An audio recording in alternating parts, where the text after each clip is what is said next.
kay compressible, highly compressible or very weak nga soil. So nag-pile siya taman sa bedrock. Kay ang load diri, say this P here, the load carried by this pile is transmitted to the bedrock. Okay? So, wala niya gipasa diri sa weak nga soil. So for the second one, if ever um is not ang bedrock kay dili na to maabot no, or ang bedrock is grabe kalayo no. So pwede ta nga i-design na to ang piles nga dili na siya moabot sa bedrock. So we have here when bedrock is not encountered at a reasonable depth below the ground surface, piles are used to transmit that structural load. The piles again are used to transmit the structural load to the soil gradually. Iyang ginas-transmit ang load nga gina-carry. So kaning sa figure, we have here the load and then this is our pile. Iyang ginapasa no or gina-transmit niya ang load sa underlying nga soil. Okay? So the resistance to the applied structural load is derived mainly from, first is the frictional resistance developed at the soil pile interface. So kibali, ang ato ang pile no is ang iyang load gina-carry is transmit lang niya through frictional resistance between the pile surface kaning sigkakilit sa pile tanan ang surface ana tanan file from top to bottom og with respect to the soil no. So naay friction diha. So kibali ang load was transmitted through frictional resistance. So this is the second case. So for the third one, if atong pile is subjected to horizontal forces, it could resist bending. So while supporting the vertical transmitted by the superstructure. So this type of situation is generally encountered in the design of katong na-discuss na to previously, earth retaining structures and foundations of tall structures. So usually no, these type of structures are subjected to high wind or earthquake forces. So ang pile can resist not just vertical load but also a horizontal loads no through bending pod. So this is the third reason nga nung mag-pile foundation ta. The fourth one, in many cases, expansive and collapsible soils may be present at the site of a proposed structure. So these soils may extend to a great depth below the ground surface. So expansive soils swell and shrink as their moisture content increases and decreases. So ang pressure of the swelling can be considerable. So just like the same sa katong first nga necessity. So we have here again the natural grade line and then ang top layers nga soil kay expansive daw or collapsible soils. So kani siya no, kaning top layers. Bali different layers na siya no. But collapsible siya or expansive.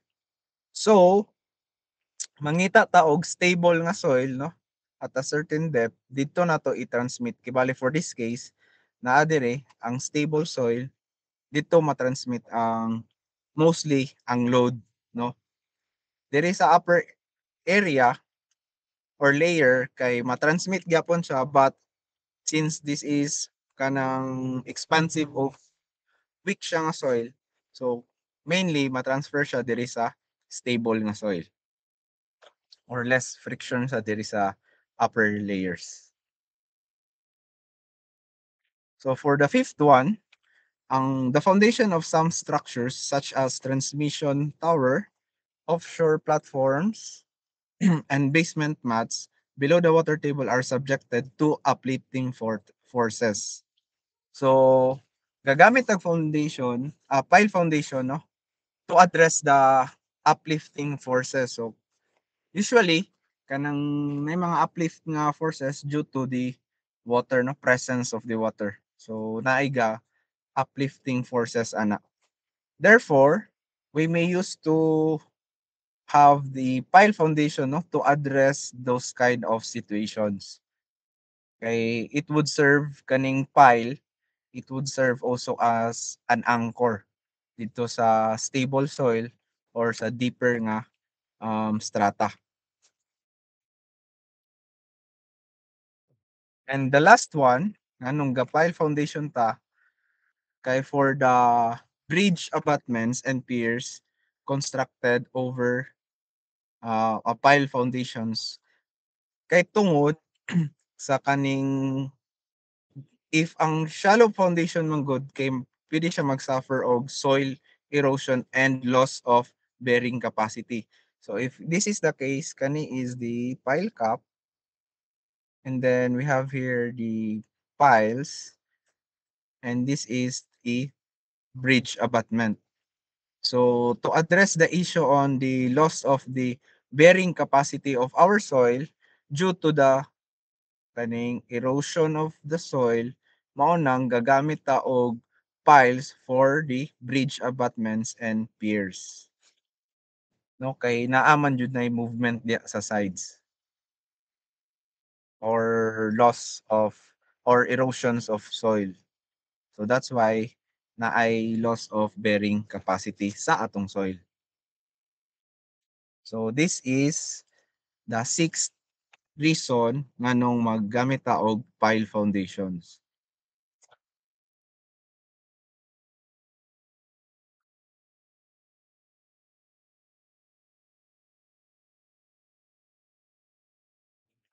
Hello? Madungog pa ko? Yes, sir. Okay. Sige, sige. Hmm.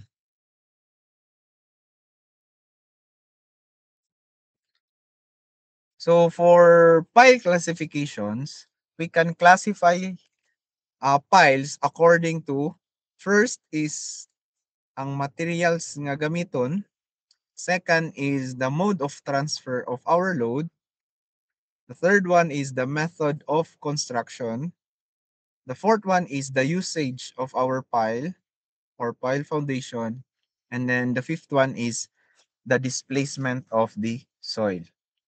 So for the materials used, we have four different materials, four piles. So naatay ginatawag nga steel piles, concrete piles, timber piles, and composite piles. For steel piles, sorry. Steel piles are generally either pipe pile or rolled steel H sections. So a pipe piles can be driven sa atong ground with ang kanayang end pwede open, pwede close, no? Kung open siya, so naay soil mosulod. If closed, walay soil nga mosulod during pag-drive dito sa ground. So wide flange and I section steel beams can also be used as piles. Pero commonly pag magamit og steel piles kay ang kaning ginatawag nga H section nga steel piles. Kay ang iyang web og flange nga thickness are equal, the same sa kaning picture. So if you can see, we have here the flanges and then the web, no? The same thickness, no? Basta H. Kay kaning wide flange og I section nga mga steel kay usually dili na sila pareha og thickness, no, sa iyang flange and web members. So ang advantages kung magamit og steel piles kay first dali ra siya i-handle, no, with respect sa pag-cut or cut off and then extension to the desired length. So kung magamit og steel dali ra kay putlon ug dali ra pod magsumpay no, mag-weld ka lang. Pero dili basta-basta mag-weld, there is a specification no, kung mag-weld ka og steels. So naay required nga electrode, i-design pud nato ang strength anang or weld strength, ang length ug ang width ug thickness. Next is advantage no, using steel piles can withstand a high driving stresses. Third one, it can penetrate hard layers such as dense gravel or soft rock. And then the last one, it has a high load carrying capacity.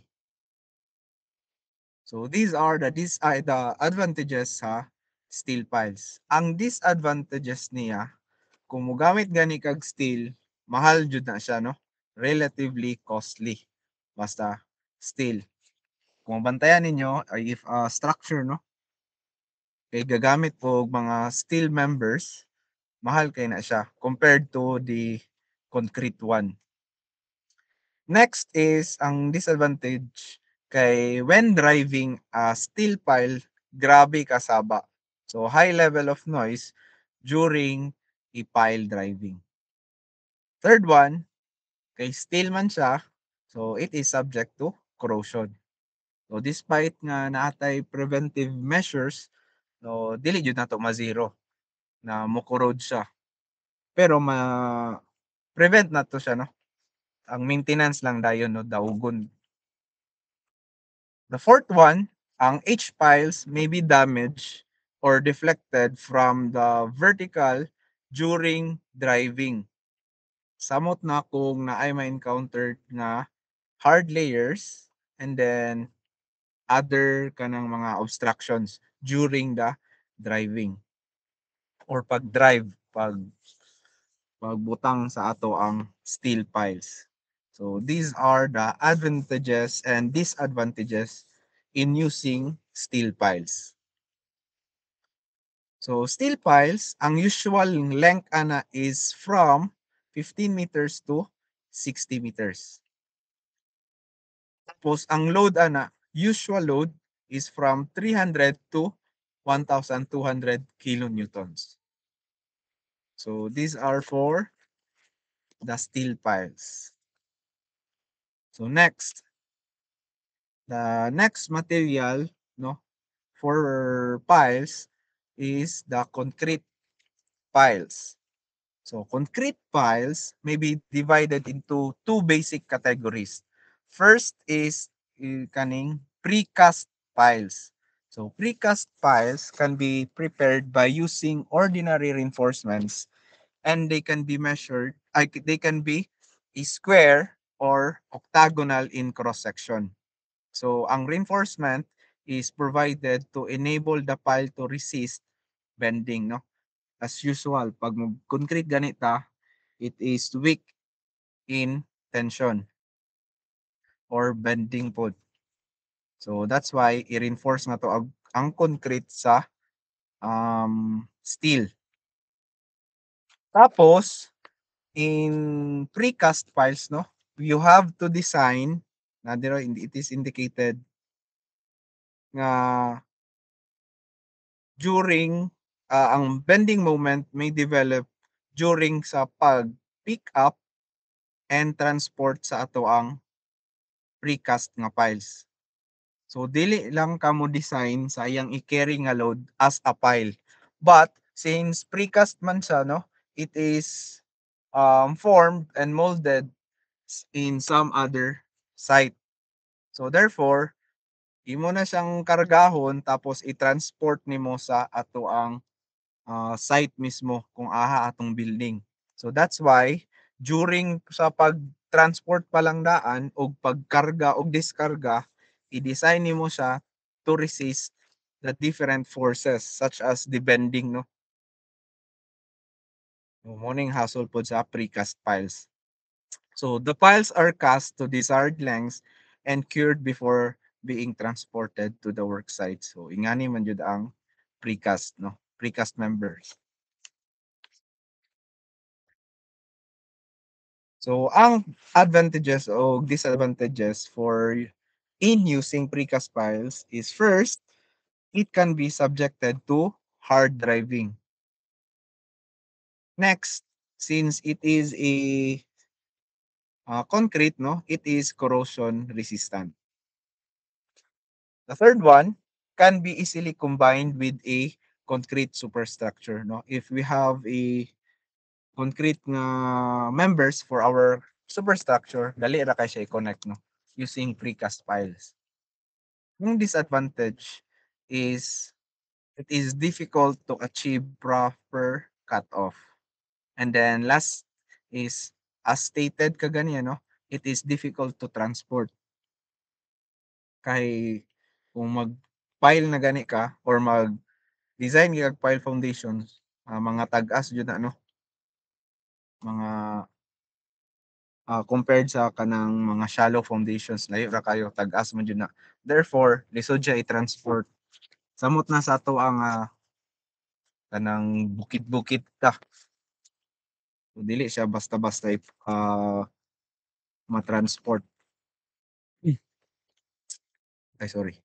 So for a precast piles, ang usual length ana is from 10 meters to 15 meters and then ang iyang usual load is from 300 to 3,000 kilonewton. Ang next nga category for the concrete piles is what we call the cast in situ or cast in place nga concrete piles. So this type of piles are built by making a hole in the ground and then filling it with concrete.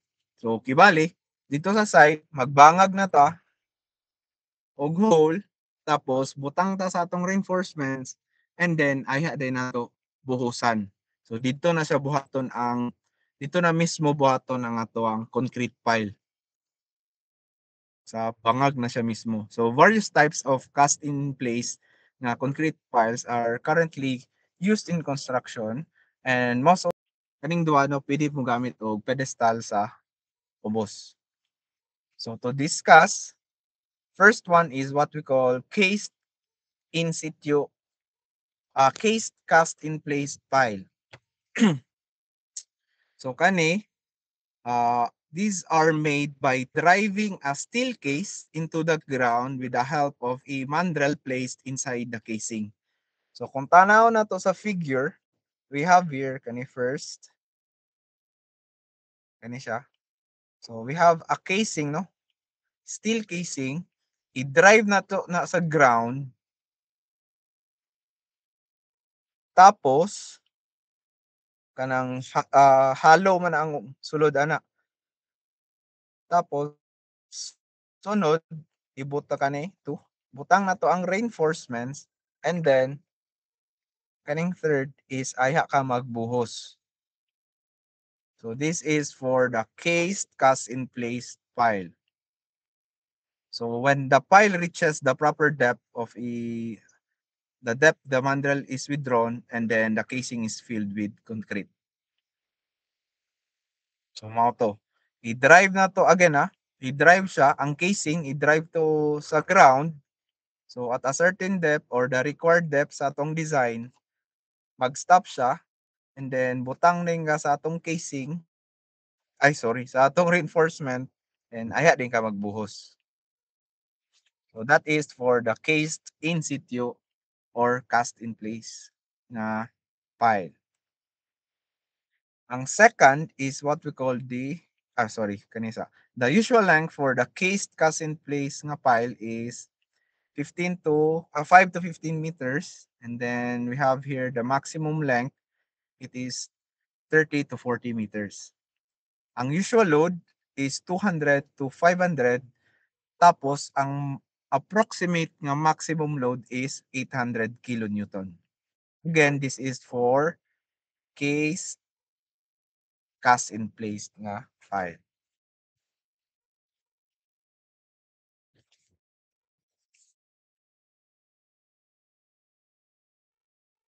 Wait lang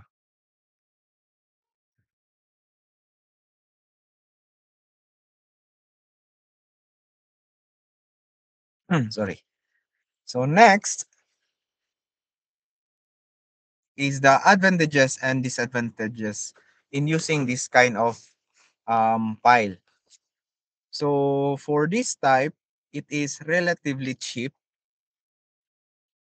and then during the construction, no, it allows for inspection before pouring the concrete, and then it is easy to extend. Ang disadvantages, no, it is difficult to splice after the concrete. So kung maglisod ka og sumpay, kung nahumanan nimo siya og concrete, no, samot na kung wala kay mga kanang ga-extend daan nga mga reinforcements. Second one, ang thin casings, no, may be damaged during the driving. Okay, katong case nga ginagamit niya nga pag-drive before siya buhusan, so pwede siya ma-damage during sa pag-drive. So mao ni ang disadvantages o advantages sa atong cast in place nga file. Ang second is kaning uncased. Uncased. So walay gamiton nga casing. So these are made by first driving the casing to the desired depth and then filling it with fresh concrete. So kibali ang gagamiton ana, no, is kanang pangbangag lang jud. So casing siya pero dili siya hollow. Compared atong kaganiya, no, from ang casing niya is from kanang top to bottom. Kani is small portion tapos dili hollow. So bangago ni siya kaniyang sa figure, this is kani one from left to right. So magbangag ka diya, mag-drill ka, tapos after maabot na to ang desired length or depth sa to ang buhaton nga pile, magbuhos din siya katong tip atong gidrive nimo, magbuhos din siya sa concrete. Tapos maghinay-hinay siya saka while gabuhos. So mao na siya kani siya nga part sa pag-drive, maghinay na siya saka tapos magbuhos din ni siya. So mao ning mahitabo kaning second. So while gasaka na siya, gahinay-hinay siya og buhos. So mao nang nay-araw nga kaning going up.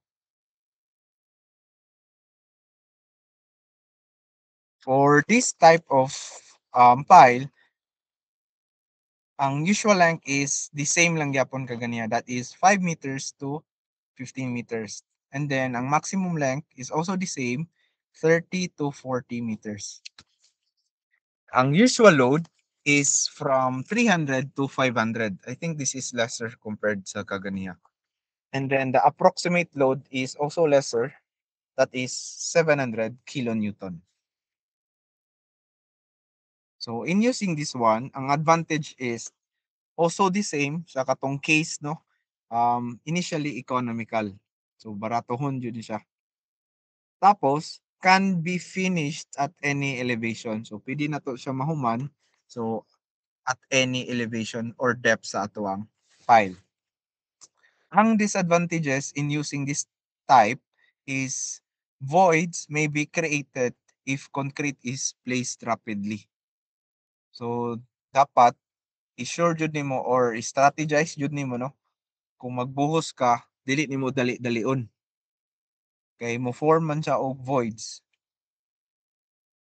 Tapos it is difficult to splice after the concreting. So the same lang yapon for the case nga cast in situ. And then last one, if soft soils, the sides of the hole may cave in and squeezing the concrete. So iya ang huoton, no, mag-cave in ang atong soils during sa pag-concrete na or pagbuhos. So disadvantage to siya kay dili na to makuha ang sakto nga diameter or cross-sectional area sa ato ang concrete pile. The third one for the materials in using piles is what we call the timber pile. So timber piles are tree trunks that have had their branches and bark carefully trimmed off. So kani daghan kayo arte no. First dapat ang pile should be straight, sound, and walay defects. So dili basta-basta mo gamit og kanang timber piles. I think sa una common ni siya ginagamit no kung makabantay mo or makita mo og mga karaan ng mga pantalan, ah, mga timber ilang gamit sa pile foundation. So the maximum length for this pile or for timber piles is 10 meters up to 20 meters. Tapos, the timber piles cannot withstand hard driving stresses. So therefore, ang iyang pile capacity is very limited no. Limited tanan kani grabe ka gamay due to kanang it cannot withstand the hard driving stresses. Tapos natay ginatawag nga steel shoes nga ginagamit nga ibutang nato sa tip sa ato ang pile or timber piles to avoid damage during the driving. Ano mo to? No. To avoid damage during the driving. So it is kaning steel shoes is mo nang ginabutang sa atong pile tip. Tapos ang kanang crushing of the wooden fibers caused by the impact of the hammer is referred to as bruising. So ang kanang damage no, ang pag-crush sa atong wooden fibers nga cause sa pag-impact during the driving, ang term ana is bruising. If natay ginabutang steel shoes sa bottom sa atong timber pile, napod tay ginatawag nga metal band or cap nga ginabutang sa atong top sa atong timber pile para to avoid the damage no during sa paghammer o pag-drive sa ato ang pile. So kung sa bottom mo ng steel shoes and then sa top metal band or metal cap. So for timber piles, kanang it is very advisable not to splice or magsumpay.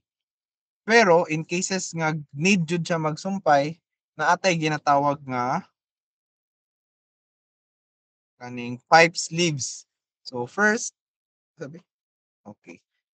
So kani first figure A, naatay ginatawag nga metal sleeves or pipe sleeves. Kani siya. So we have here kaning sinumpayan kaning top and then the second. So gisumpay na silang duwa using a metal sleeve. The second one kani sa figure B, sinumpayan gyapon top and bottom pero lahi iyang gamit. Metal strap and then it is bolted. Okay? Kani siya. Metal straps and then it is bolted. Ang kaning strap bolted na siya. Tapos, to design this splicing, the length of the sleeves should be at least 5 times the diameter of our pile or timber piles. So, ang katas-on ana, kani, should be 5 times the diameter of our timber piles. If it is not the diameter, or if it is not a circle or circular, katong kuan niya, dimension, ang sides, no? Length sa iyang sides. Usually, ang ginagamit is circular or square piles. And then the last one for the materials is what we call the composite piles. So, ang upper o lower portion sa atong pile is made of two different materials. So for this case, sa kaning picture, we have here kani is a concrete and then ang taas is a steel pile. So mo na siyang gitawag nga composite piles. It is a combination of two different materials. So this type of pile is used when the length of our pile required for adequate bearing exceeds the capacity of the simple nga cast in place concrete piles. So mo na ang mogamit ta og composite piles.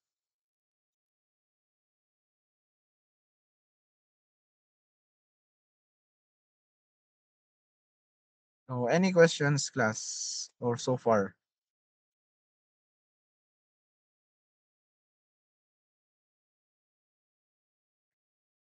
Sige, sige.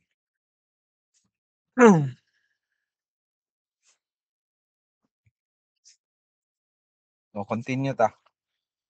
Da. So next is the mode of transfer of loads. Again, ang pag-transfer sa loads no from kaning our structure, transfer niya sa atong piles, and then from the pile transfer niya sa atong soil foundation. So natay tulo ka categories nga ginatawag. First one is the end bearing pile. The second one is the friction piles, and then the third one is the combination of these two, the end bearing and then friction piles. So for end bearing piles, ang load is transmitted through their bottom tips. So such piles act as a column and transmit the load through a weak material to a firm stratum below. So kibali, if we have here kana ground and then we have here the pile, ang load nga gina-carry niya is directly transmitted dito sa ubos. Kung aha ni naglay ang atong bottom tip sa atong piles. So the ultimate capacity of the pile depends upon the bearing capacity of the rock. So end bearing piles are also known as point bearing piles. The ultimate load carried by the pile, which is denoted as QU, this is the ultimate load carried by the pile, is equal to the load carried by the point or bottom end of our pile. It is denoted as QP. Okay? This is for the end bearing piles. So basically, no, it acts like a column. So gitransmit niya ang yang load ng gina-carry directly to the bottom kung galay ang ato ang pile or nagrest. The second category is what we call the friction piles. Na-discuss na to gaganiha ang concept. So friction piles do not reach the hard stratum. So these piles transfer the load through skin friction. So na-mention na to kaganiha, no? It between the embedded surface of our pile and then the surrounding soil. So friction piles are used when hard stratum does not exist or lisod abuton kay sobra kalawom no. It would be uneconomical. Imo pa jud ang abton sa ubos. So the ultimate load carried by the pile QU is equal to the load transferred by skin friction, that is QS. Kagaya niya QB, QP day. And then the last one, no, it is just the combination of the two.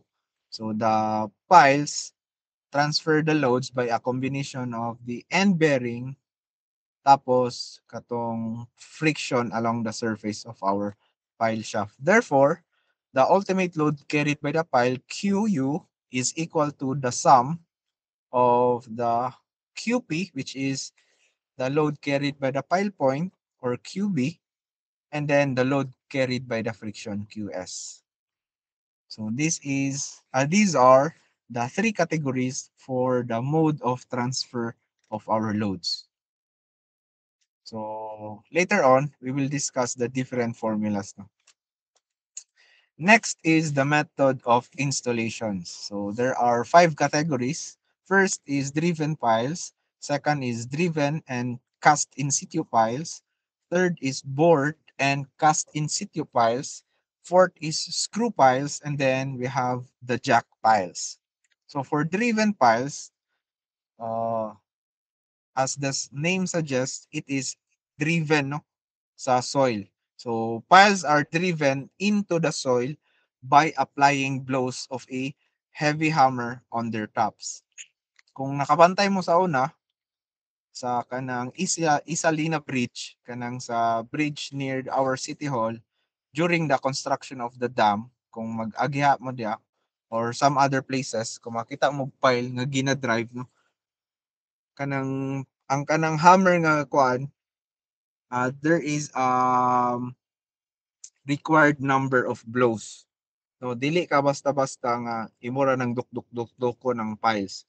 So there are required number of blows, minimum and then maximum. So imo nang i-design gyapon, no.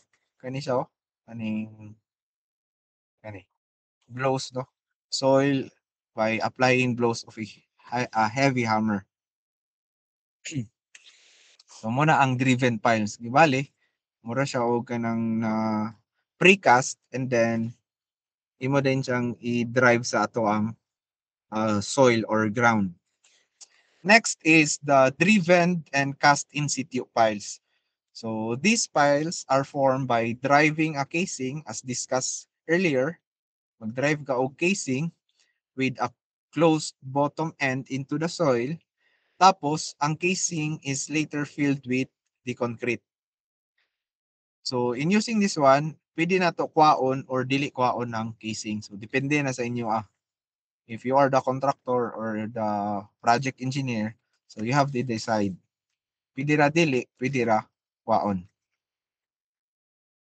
Next is the board and cast in place category. So these piles are formed by excavating or nagkalot kag hole sa ato ang pile and then aya din ka mag-fill sa ato ang concrete. So that is what we call board and cast in place piles or method. The fourth one is screw piles, no?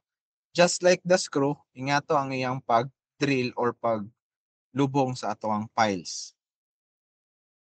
And then the last one is jack piles. So these piles are jacked into the soil by applying a downward force with the help of a hydraulic jack. So mao to ang different categories in the installation of piles. And we have here the based on use or the usage of the piles. So we have 6 categories based on use. First, the load-bearing piles. So these piles are used to transfer the load of the structure to a suitable stratum by end bearing. By end bearing or by friction or by both. So load-bearing piles. Second one is the compaction piles. So this type of piles, kaning compaction piles, no, driven into a loose granular soil to increase the relative density. So it does not mean nga ga-carry ra siya og load. So again, these piles are driven into a loose granular soil to increase the relative density. So the bearing capacity of the soil, bearing capacity of our soil is increased due to the densification caused by the vibration. So this mo ni siya ang compaction piles. Third one is tension piles. So these piles are in tension. So kani siya are used to anchor down structures subjected to hydrostatic uplift forces or overturning. So dili siya ga carry og load but it serves as Sorry. It serves as an anchor. So ang iyang load is dili compressive but tensile, no? Ga-anchor siya sa ato ang structure addressing the hydrostatic uplift nga force. The fourth one, fender piles are sheet piles which are used to protect waterfront from impact of ships and vessels. No? It is used as a protection. Lastly, anchor piles. So these piles are used to provide anchorage for anchored sheet piles. So kani siya provide resistance against horizontal pull for a sheet pile wall. Mo na siyang anchor piles. For based on displacement of soils, there are two categories. First is the displacement piles. So all driven piles are displacement piles. Displacement piles. Because as the soil is displaced laterally when the pile is installed. So the soil gets densified. Ang insulation may cause heaving of the surrounding ground. So precast concrete pile and closed end piles are highly displacement piles. Kay tungod dako man siya o kanang cross-sectional area. Kaning steel H piles kani gamay man siya og cross-sectional area, no. So that's why low displacement siya, but it is also a displacement pile. For non-displacement piles, morning board piles nga ginagamit, no, ga remove ka og soil and then ayha ka magbutang og pile or magbuhos. So as the soil is removed from the hole, there is no displacement of the wall during the installation. So the installation of these piles causes very little change in the stress of the surrounding soil. So these are the two categories based on the displacement of our soil. So any questions, class?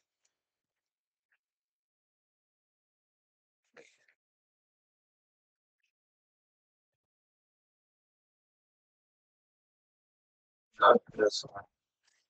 Sige, sige, sige. So, kato siya, more on the introductions of piles. We have the different types of piles, the mode of transfer of loads, the methods of installation, and etc. So we will now discuss the bearing capacity of our piles.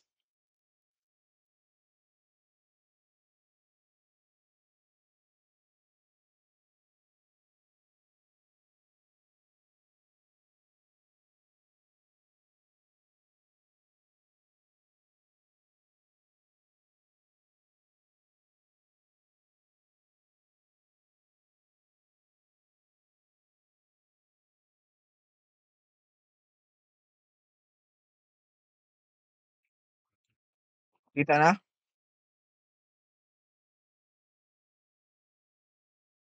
Okay. So, we have here, please take note. First, we are now discussing the capacity of piles, no?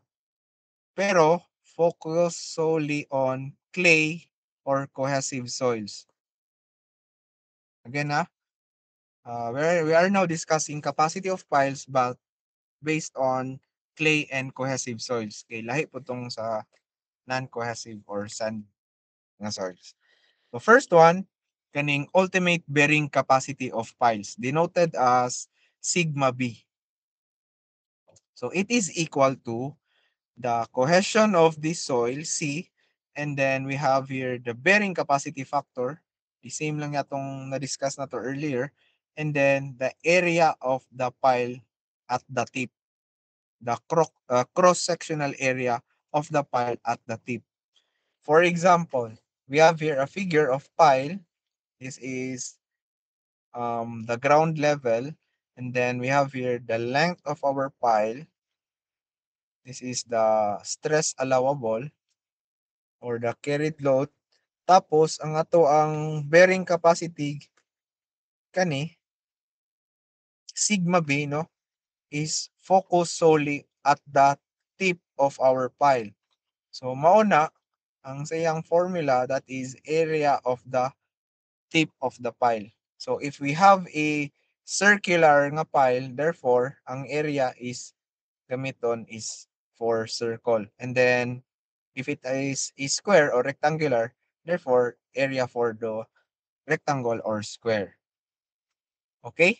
Dili ang kaning length times the base nga width, but ang cross-sectional area at the tip. Klaro? Pro crossover, sir. Oh, sige. Tapos, if ever given lang is the unconfined compressive strength that is denoted as QU, so to simply get the cohesion of the soil, simply multiply QU by 1/2. Ano siya? Okay? Next, sa clay lang yapon, cohesive soil, morning, the ultimate frictional capacity of piles using the alpha method. So, sigma F, or the ultimate frictional capacity of our pile, is equal to the alpha, which is a adhesion factor or a frictional constant, times the cohesion of our soil times the perimeter of the cross-sectional area, and then times the length of our pile. Kaning P is kaning nga perimeter. If it is the circle, circumference kani siya. And then kani perimeter. Okay? Kanang P dire. Okay, ang atong concern is the surface area sa atong pile. So kani nga area multiplied by the length, so mo na ang total area diya. So this is for the ultimate frictional capacity of piles. Again, for the question, it is 1/2 of the QU, or the unconfined compressive strength of the soil. Okay? For cases nga, dili pa day. For allowable or design load capacity of pile, this is way kibali mabutang ni katong combined, no, the allowable load capacity or sigma allowable, this one is equal to the sum of those two. First is the ultimate bearing capacity plus the frictional capacity of our pile over a factor of safety. That is for the allowable load capacity of pile.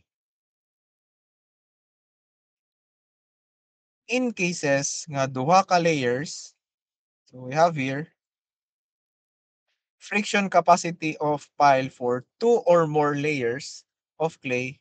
So sigma F is just the summation of alpha, or frictional constant, times the cohesion of the soil times the perimeter, the cross-sectional perimeter, and then times the length.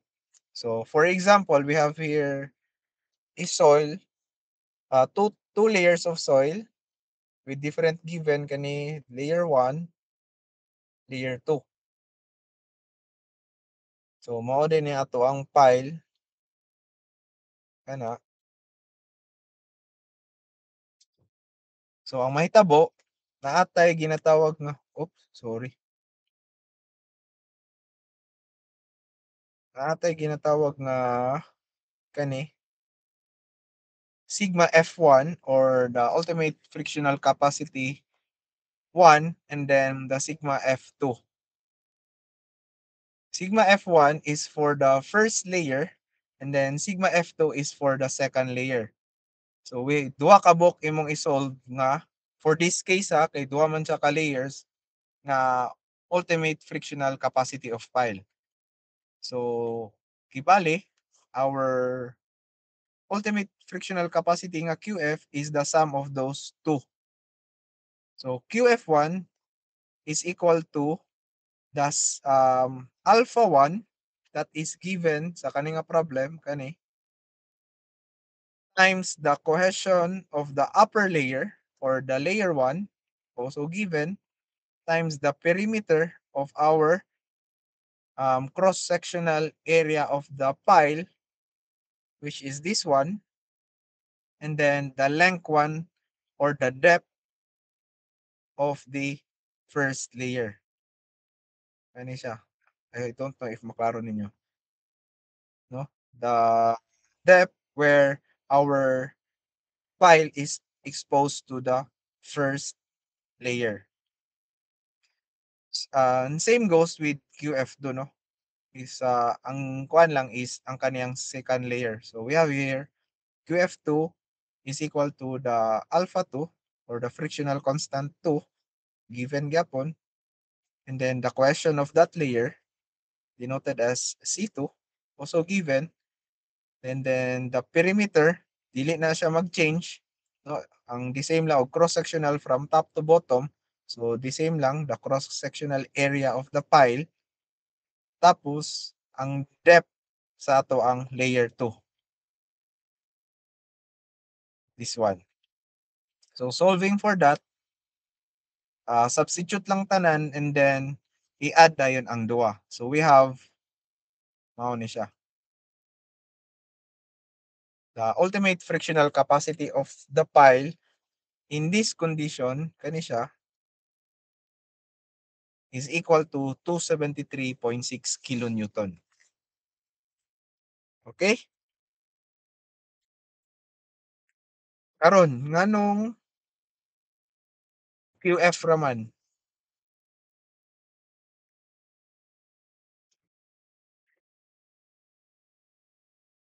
Sige daw class, nganong QF raman? Kung QB na ay changes sa ato ang ultimate bearing capacity of pile.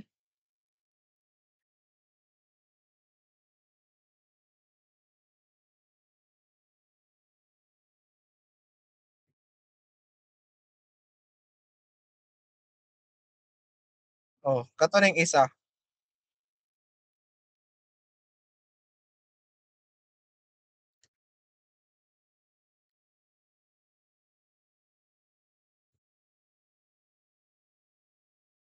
Okay. Sakto-sakto. So, sakto siya, no? So, kung duha ka layer, so for the frictional capacity, ang atong consider is the whole length of our pile kay mo may na ay friction, no, or exposed sa atong soil that would have a frictional resistance. But for the end bearing or the ultimate bearing capacity, kani ang concern lang niya is at the tip of our ay joke dili na mo. Kani tip of our pile. So kung mabantayan ninyo, AP, no, it is the area at the tip or the cross-sectional area at the tip of the pile. Gets? So kung inyo tong so kato nga problem, kibali ang QB ato the CNC times the area at the tip, cross-sectional area. So ang C ani is kaning C2 kay mo man siya expose, NC is given, it is a factor, and then area at the tip, the cross-sectional area kani siya. Gets?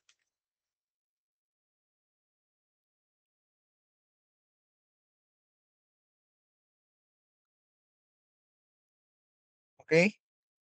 Questions?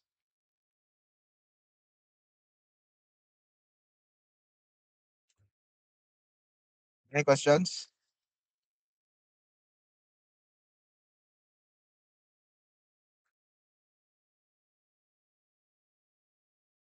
Sige, wala.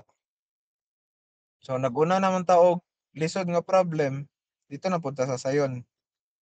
Hmm, sige, we have here example 1 kato example 0. Actually kani siya is ginapakita lang no two different layers.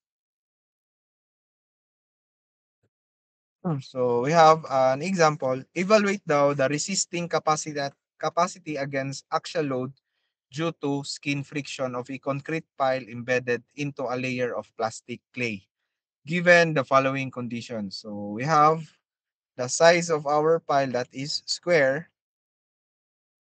Tapos evaluate na to. Ay, so we have here the depth of penetration, our length, 40 meters, and then the unconfined compression strength, QU, which is 200 kilopascals. Ang gipangita is the sigma F. The resisting capacity due to skin friction. So muna, atong gamiton is the formula for frictional capacity of the pile. So sigma F is just equal to alpha times the perimeter of the pile, the cross-sectional perimeter, times the cohesion times the length. So if it is not given sa problem ang alpha, it is assumed to be equal to 1. Kani siya. That is alpha. And then since this is a square, so we have here a ground, then pile, then ang cross-sectional daw is a square. So this is 0.4 and dara is 0.4. So the perimeter is just 0.4 times upat ka buok. So this is alpha, this is the perimeter. Tapos, ang gihatag niya is unconfined compression strength, that is QU. So simply divide or multiply by 1/2 ang atong QU. So this is our cohesion of our soil. And then lastly, the length of our pile. Kana, it is given there is a problem which is 40 meters. So substitute lang tanan, makakuha tag answer nga 6,400 kilonewton. So ingana ra kasayon. Okay?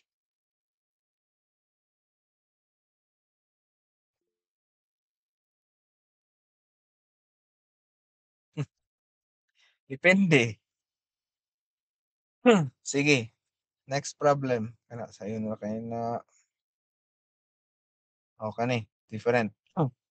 What is the design capacity of a square pile? Again, that is a square pile having a zero point 0.3 by zero point 0.3 meters nga dimensions. So if it has a skin friction nga 660 kilonewton.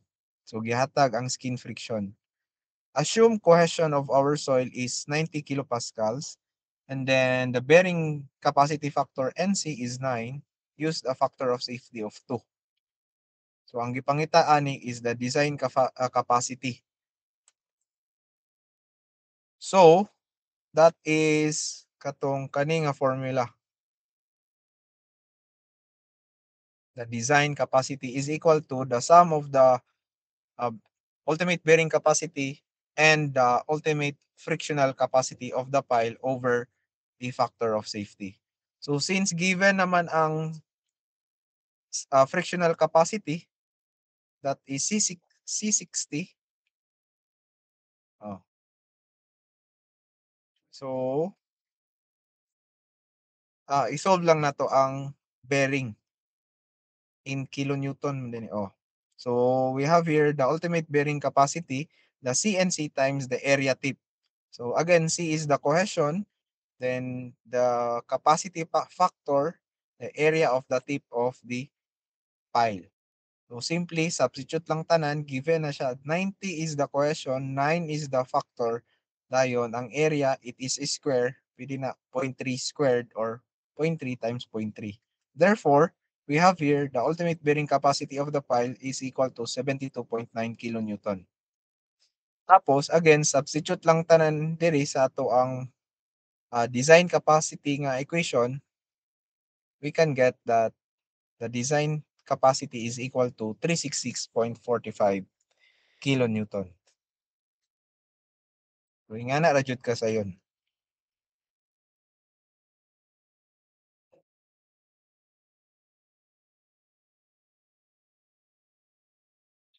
So, any questions or clarifications?